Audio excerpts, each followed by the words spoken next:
and welcome to Millennium News Hour. I am Tanziba Nawreen. In today's bulletin, we will present top and trending news from across the nation and the world. Let's begin with the headlines of the day.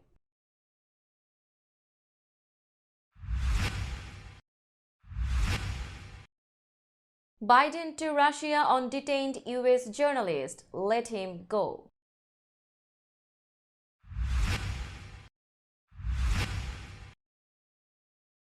Donald Trump indicted expected to surrender early next week.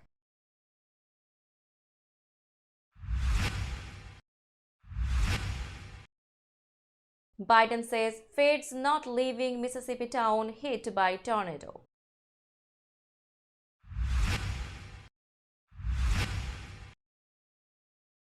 Harris visits site of grandfather's old home in Zambia.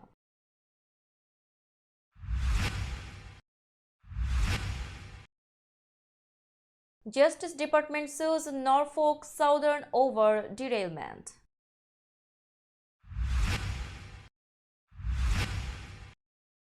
Minneapolis and state agree to revamp policing post-Floyd.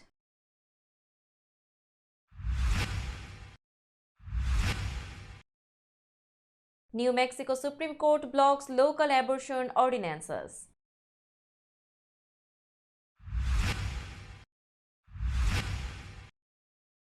Gwyneth Paltrow scores court win that means more than $1.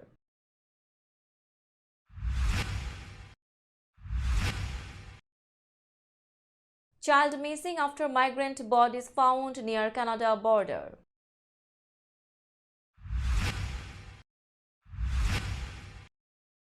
Vatican says Pope okay to leave hospital, has pizza, baptizes baby.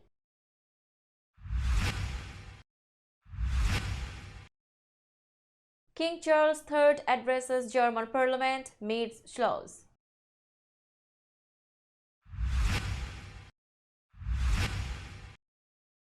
"36 bodies found inside well after collapse at Indian temple.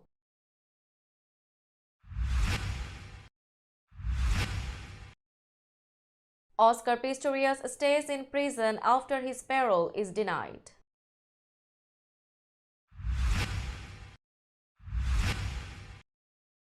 LaMarcus Aldridge, 7-time NBA All-Star, announces retirement.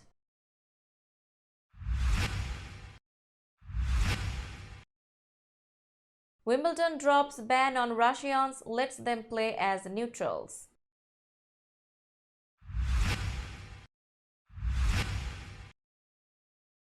And Chelsea Wolfsburg reach Women's Champions League semifinals.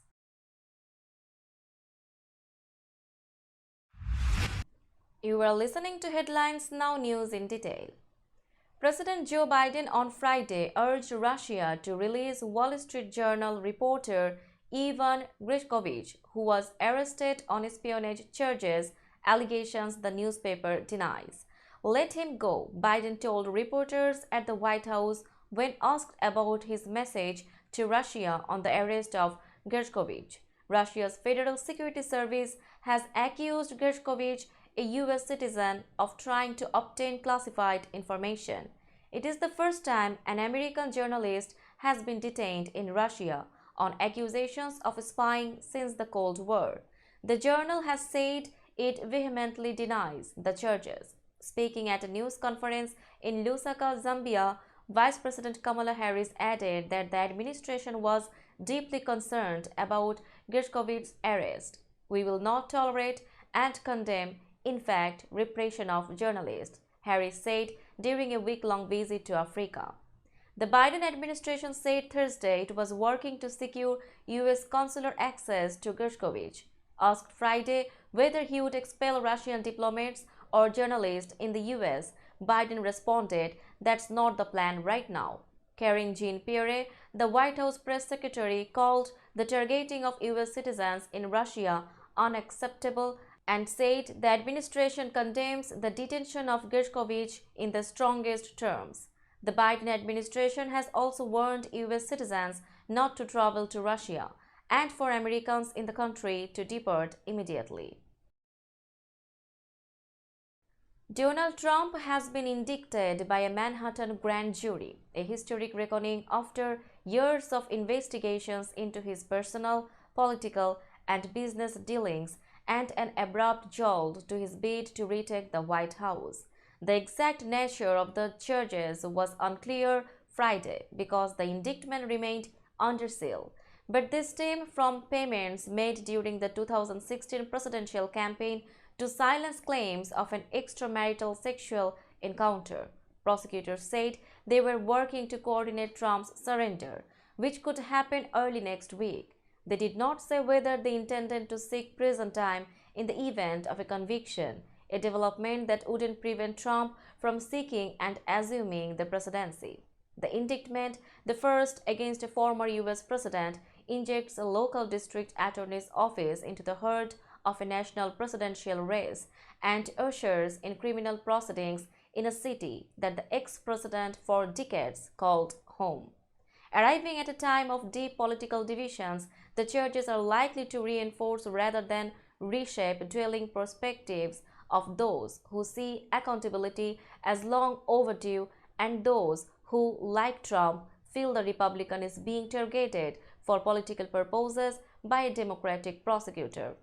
Trump, who has denied any wrongdoing and has repeatedly assailed the investigation, called the indictment political persecution and predicted it would damage Democrats in 2024.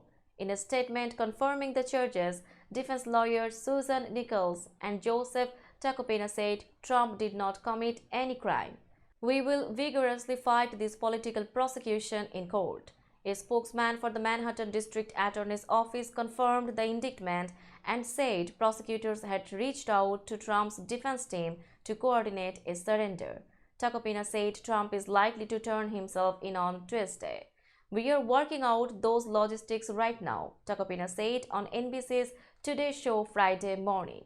He is not gonna hole up in Mar-a-Lago. Tacopina insisted that Trump would not take a plea deal. There is no crime. Trump was asked to surrender Friday, but his lawyers said the Secret Service needed additional time as they made security preparations. Two people familiar with the matter told the Associated Press. The people spoke on condition of anonymity because they couldn't publicly discuss security details. President Joe Biden saw for himself the flattened homes, broken furniture, and children's toys left behind by last week's deadly tornado in Mississippi and vowed that the federal government is not leaving until the area is back on its feet. The president arrived in the Delta community as a new series of severe storms threatens to rip across the Midwest and the South. Last week's twister destroyed roughly 300 homes and businesses in Rolling Fork and the nearby town of Silver City, leaving mounds of lumber, bricks, and twisted metal. Hundreds of additional structures were badly damaged. The death toll in Mississippi stands at 21, based on those confirmed by coroners.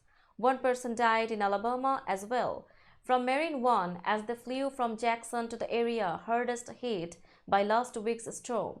The President and First Lady Jill Biden got a view of the devastation across acres of farmland, destroyed homes, toppled trees, and piles of debris.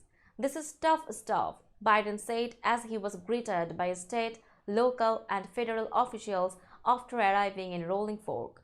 The most important thing is we got to let people know the reason for them to have hope, especially those who have lost somebody.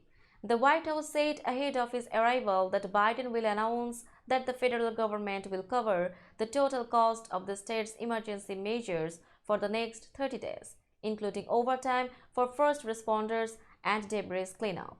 He is also expected to announce the Federal Emergency Management Agency will open disaster recovery centers in storm-ravaged counties to help residents access the resources available to them.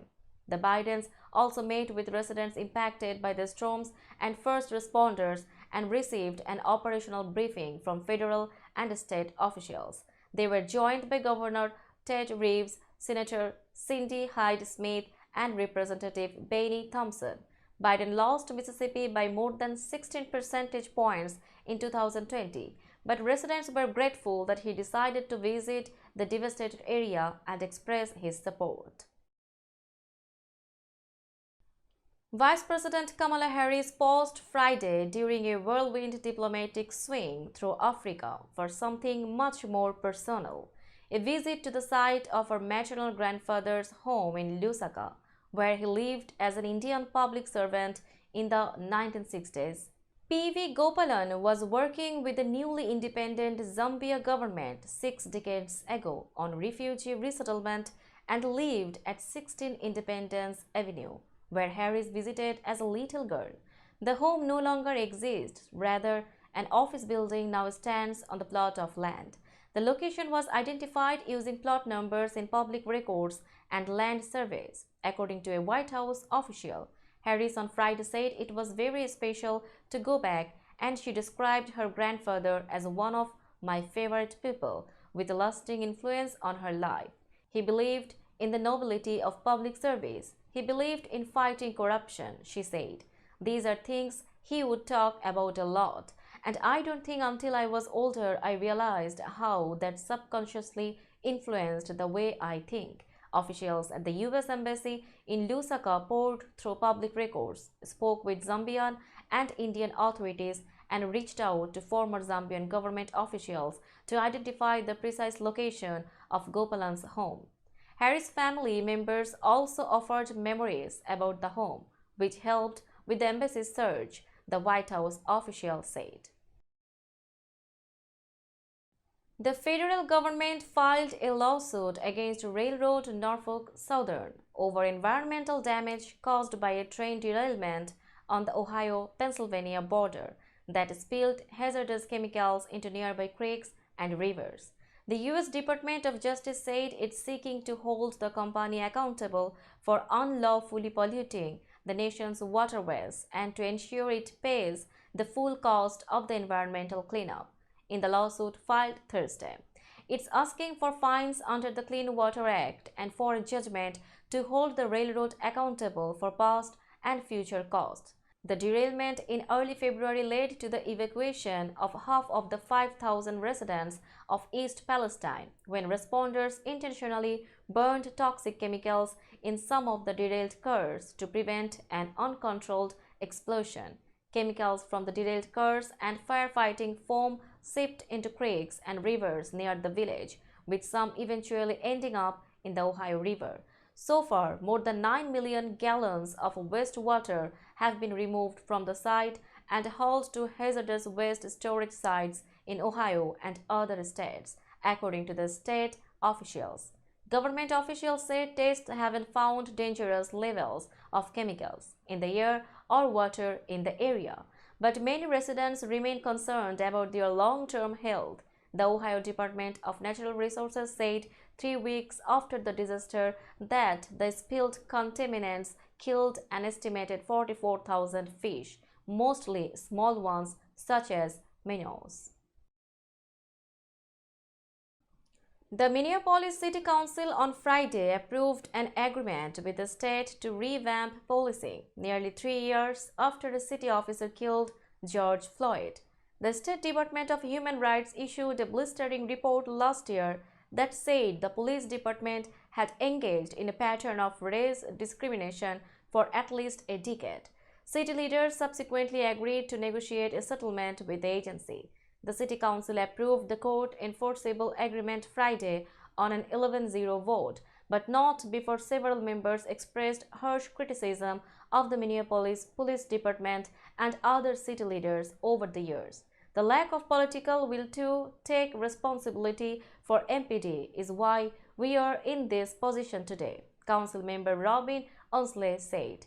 This legal settlement formally and legally prevents city leadership from deferring that responsibility anymore. And I hope this settlement is a wake-up call for city leaders who the public has watched rubber stamp poor labor contracts, have signed off on endless misconduct settlements, and then shrugged their shoulders when residents asked then why we have a dysfunctional police department.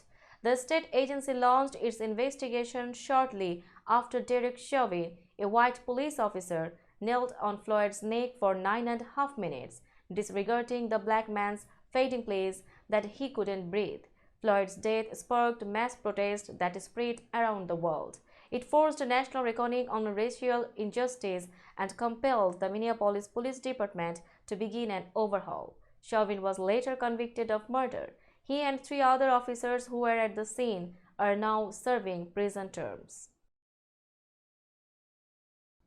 The New Mexico Supreme Court blocked local anti-abortion ordinances Friday, pending the outcome of a case centered on constitutional rights to equal protection and due process.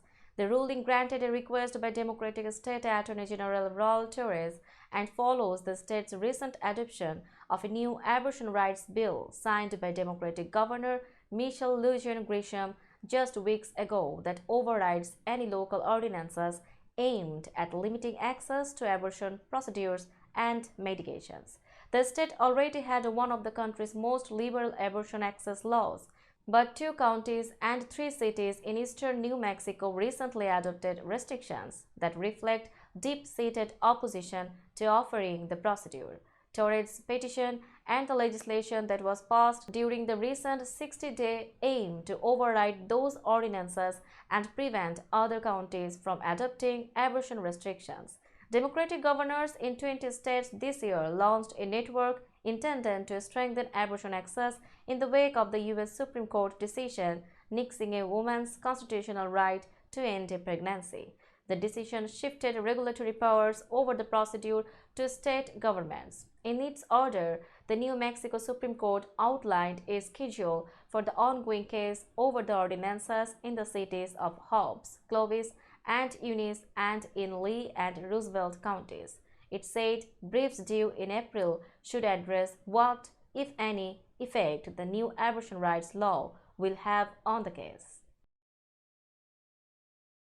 Gwyneth Paltrow's motivation to go to trial to fight a lawsuit accusing her of sending a fellow skier absolutely flying at a posh Utah ski resort in 2016 was about vindication. She got it when a jury found her not at fault in the collision, granting her exactly the $1 she sought in her countersuit. As a court reporter read the verdict, the courtroom gallery made up mostly of her supporters exulted while Paltrow sat next to her lawyer intently and avoided displaying emotion that could be interpreted as surprise or gloating. She might have come out ahead in the court of public opinion too, Hollywood lawyers and publicists say. It's not often that you go through the whole expense and time and bother of litigation for $1, said Trey Lovell, a Los Angeles lawyer who handles many celebrity cases. But she wanted to turn this into a positive as a way of saying, I'm not going to get taken advantage of, and I'm a good person. The actor-turned-influencer avoided engaging in any memorable missteps during the 8-day trial that she attended every day as viewers in Park City, Utah, and around the world watched closely.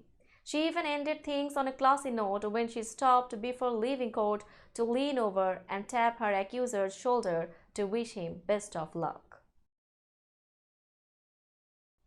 Now it's time for global updates.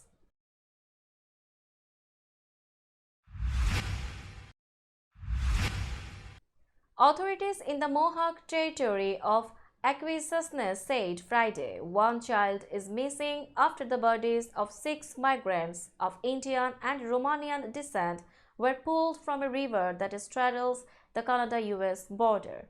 The victims were trying to enter the United States illegally from Canada, said Leanne O'Brien, deputy chief of the Akwesasne Mohawk Police Service. Their bodies, including that of a child under 3, were found Thursday in the St. Lawrence River near Akwesasne, Quebec. O'Brien says police found a Canadian passport belonging to a missing infant with the Romanian family, adding that the deceased child was also a Canadian citizen. Weather conditions in the area were rough Wednesday night, she said. The territory is known for being a transit point for the trafficking of humans and contraband because of its location. And in February, police in Akwesasne reported an increase in human smuggling into the Mohawk Territory. O'Brien said the 6 bodies were located during a search for a 30-year-old man who was reported missing on Thursday. Casey Oakes of Aquisasne was last seen Wednesday around 9:30 p.m. boarding a small boat departing from the east end of Cornwall Island, located in the St. Lawrence River and on the Ontario side of the Mohawk Territory.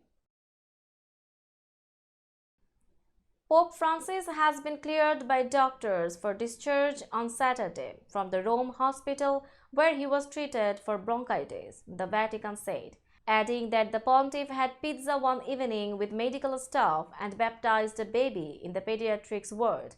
Vatican spokesman Matteo Bruni, in one of several updates on Friday, also said that Francis will be in St. Peter's Square for Palm Sunday Mass at the start of Holy Week, although he didn't say if the pontiff would deliver the homily during the particularly lengthy service.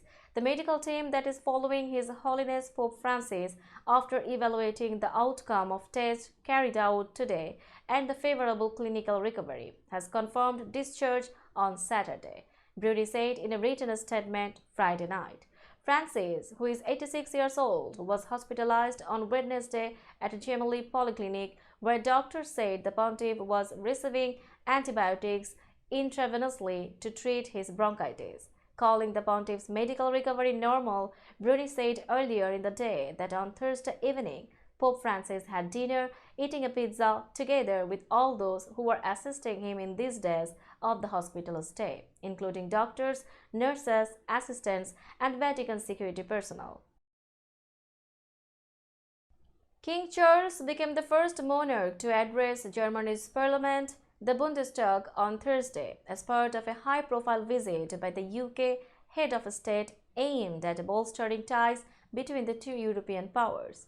Speaking to lawmakers and other dignitaries in the packed lower house, Charles stressed the close bonds between the United Kingdom and Germany going back centuries, including his own family links to the royal house of Hanover, and the present-day economic, scientific, cultural, and military cooperation between the two countries.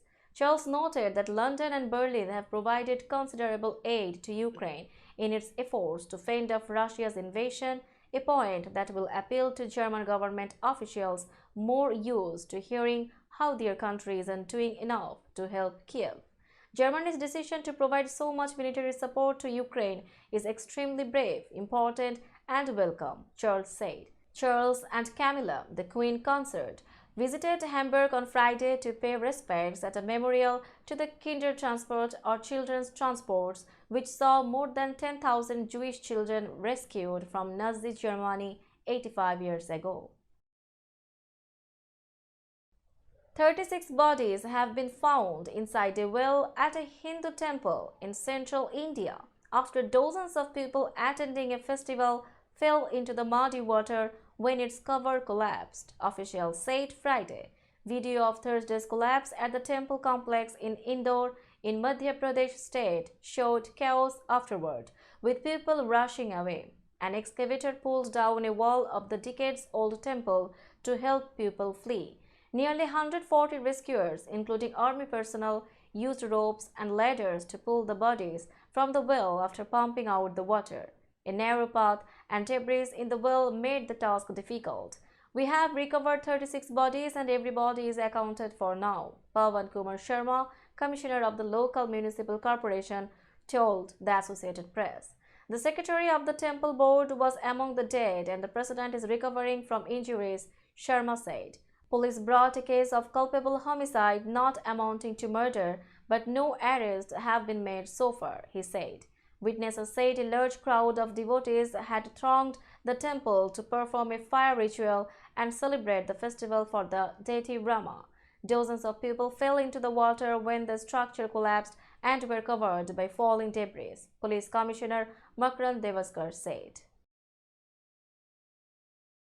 Former Olympic runner Oscar Pistorius was denied parole Friday and will have to stay in prison for at least another year and 4 months after it was decided that he had not served the minimum detention period required to be released following his murder conviction for killing girlfriend Reva Steenkamp 10 years ago. The parole board ruled that Pistorius would only be able to apply again in August 2024. South Africa's Department of Corrections said in a short two-paragraph statement. It was released soon after a parole hearing at the Atteridgeville Correctional Center prison, where Pistorius is being held. The board cited a new clarification on Pistorius' sentence that was issued by South Africa's Supreme Court of Appeal just 3 days before the hearing, according to the statement. Still, legal experts criticized authorities' decision to go ahead with the hearing when Pistorius was not eligible. The decision and reasoning to deny parole was a surprise, but there has been legal wrangling over when Pistorius should be eligible for parole because of the series of appeals in his case. He was initially convicted of culpable homicide, a charge comparable to manslaughter, in 2014, but the case went through a number of appeals before Pistorius was finally sentenced to 13 years and 5 months in prison for murder in 2017. Now it's time for business news.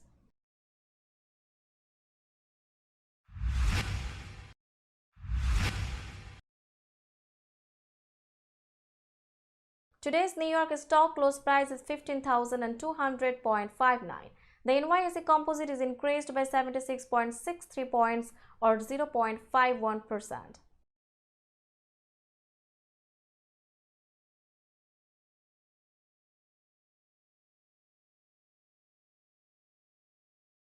Tokyo stock close price is 28,041.48. The Nikkei 225 index is increased by 258.55 points or 0.93%.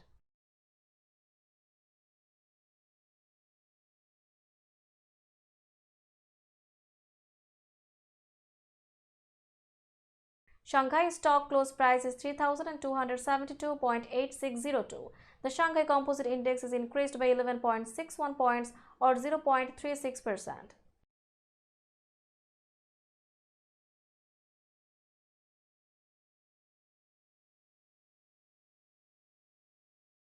Hong Kong stock close price is 20,400.11. The Hang Seng Index is increased by 90.98 points or 0.45%.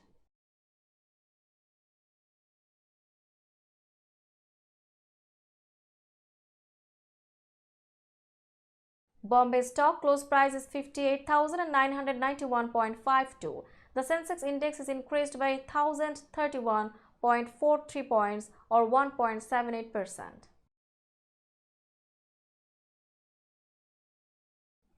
Let's have a look on today's sports stories.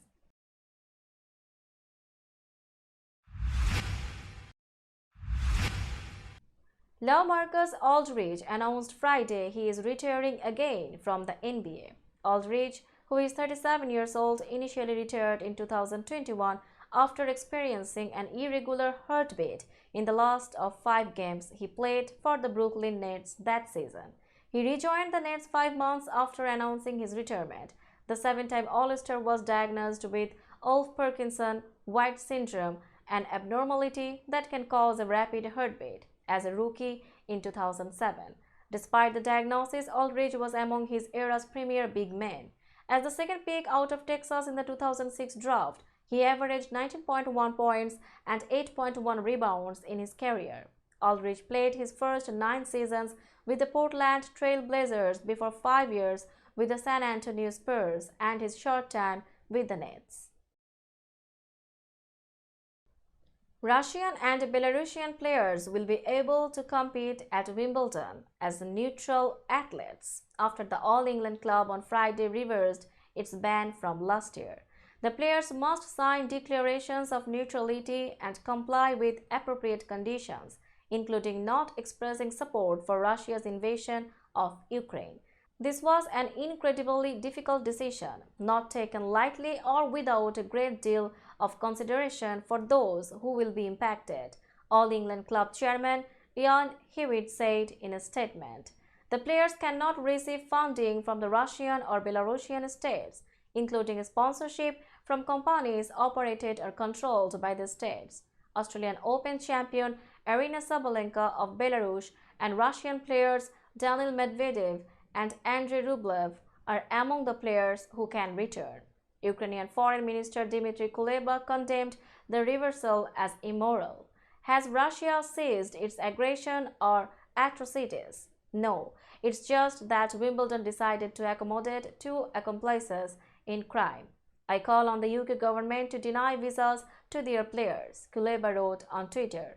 Other tennis tournaments have allowed Russian and Belarusian players to compete as neutral athletes.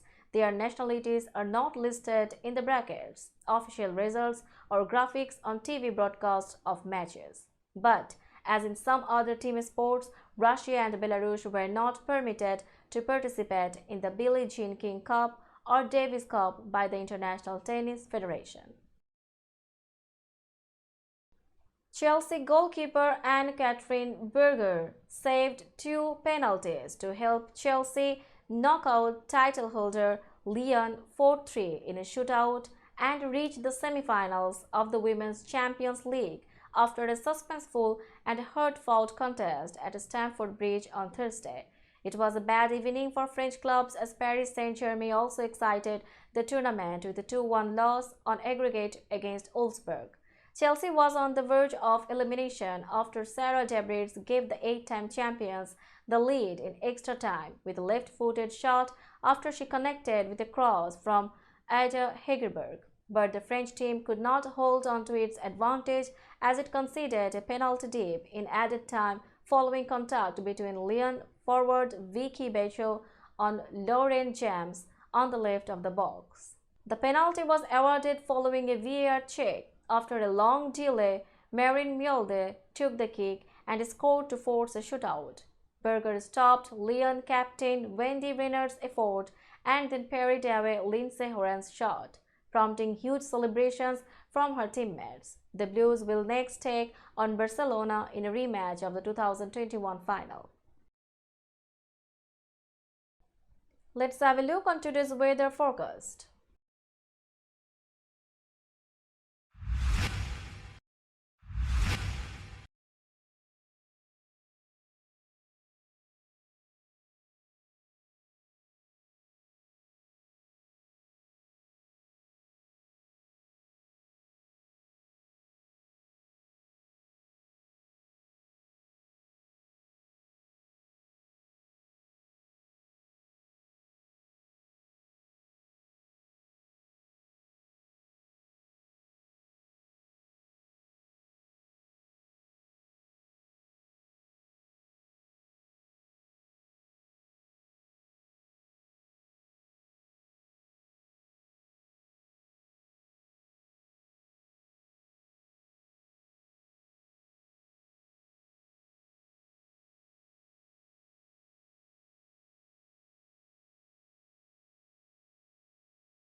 That's all in today's news. Keep watching Millennium News 24 for latest update. Millennium TV USA and Millennium News 24 network is transmitted and available to be watched free for all the TVs such as Sony, Samsung, LG, Roku TV, Amazon TV and Apple TV. And also in all European countries and Australia, available with Sky Network, Worldwide Jago TV, Radiant IPTV, Worldwide Jago BD Network and Horizon Satellite globally. Stay connected with us for all types of informative and entertainment program. Thank you.